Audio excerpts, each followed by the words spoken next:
রাতের বেলা সে মোবাইল দেখতেছে, মোবাইলের মধ্যে সে একটু খারাপ দৃশ্য দেখাচ্ছিল। এমন সময় মেয়ে গিয়ে ঘরে ঢুকলো। মেয়ে ঘরে ঢুকে দেখলো বাবা তার মোবাইলের মধ্যে খারাপ দৃশ্য দেখছে, মেয়ে দেখে ফেললো।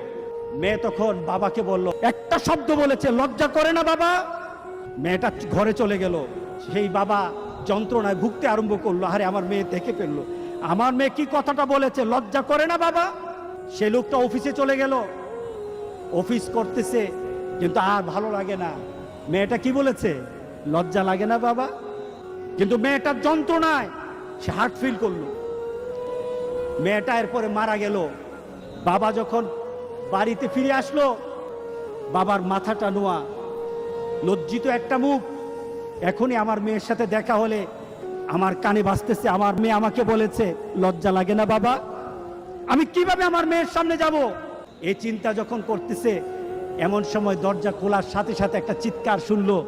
স্ত্রী চিৎকার বলতেছে, আমার মেয়েটা মারা গেছে। বাবার কানে তখন বাজতেছিল রাতের কথা, লজ্জা লাগে না বাবা? তার জানাজার ব্যবস্থা হলো। মেয়েটাকে যখন কবরের মধ্যে দাফন করে দেয়, কবরের মধ্যে রাখা অবস্থায় বাবা চিৎকার করার কথা ছিল, বাবা চিৎকার করে নাই, বাবা হেসে দিয়েছে।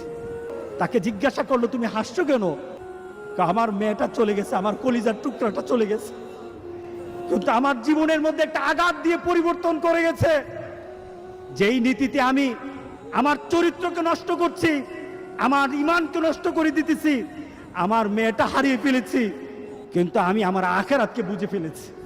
আজকে সমাজের যারা প্রিভেন্টিভ করছেন না, আপনি চিন্তা করছেন আপনার মেয়েটা কিন্তু একদিন আপনার জন্য বিপদ হয়ে যাবে।